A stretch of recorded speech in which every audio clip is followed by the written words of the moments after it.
welcome back to the podcast, the first one of 2019. Today I'm going to talk about characters and how to reveal them in your novel. In my second novel, it's a crime novel, one of the main concerns that I had was how to reveal the characters. Obviously with the crime novel there's different characters who you may or may not want to find out lots about early on in the plot. So with this in mind, I thought about 3 different ways to reveal characters in your novel and how that can help you become a better novelist. In my time I work as a proofreader and editor as well as a writer, and something that I see quite often is introduction to characters, sometimes poor, sometimes are good. Some people can't get away from things that sound like this. Alan is 24, has short brown hair and is 6'1" tall. Sally walks into the room. She looks at Alan. Sally is in her late teens with long blonde hair and isn't as tall as Alan. Mark spoke to the 2 of them. He is 5'6" with grey hair and he's in his 60s. Bang! There you go. There's 3 characters introduced in the space of only 55 words. It's like being back at school in terms of writing quality. It's amazing how some authors can write a great story but don't really know how to introduce their characters. And you can be very aware that this is what this article is about. 3 ways to reveal characters in your novel. This isn't about character development, it's about the reveal. There's enough interesting content out there for you to have a look regarding character development. And we'll have a look at that at plenty of stages during this podcast, but today we're going to have a look at revealing the characters. So the first way we can have a look at is using actions over description.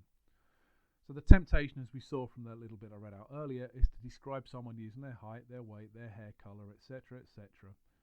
But you're writing a novel here, not completing a mystery shopping assignment. You can introduce a character by their actions rather than their attributes. For example, she walked slowly across the room as though she owned it. The eyes of all the men fell on her because she made it obvious she wanted to be looked at. Every step said, "Look at me." She loved it, and the men got something out of it too, she thought. The long black dress swayed with the movement of her hips. It was like she was back on the catwalk, but unlike the catwalk, she wasn't going to turn around. Her target was at the other side of the room. As she neared, he spoke softly. "Catherine, you're here." So think about what's happened here. We know she probably used to be a model, we know her name, we have an idea that she's beautiful, but I haven't said any of these things, except for the name. And that came in the last sentence. You've established a character without resorting to the school way of descriptions. These can come over time in the next parts of the book. Catherine can grow. Secondly, leave them in the background. So in my last novel, Initial, one of the characters is a killer. I've deliberately kept them undescribed for a great deal of the book to slowly reveal them to the reader. In the first instance, he's a shadow in the background.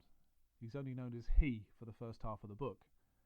It's only an innocent conversation with someone where the character's name is revealed as Al. His characteristics are left blank. Even the people that he kills wonder about him. They wonder who he is, what he wants.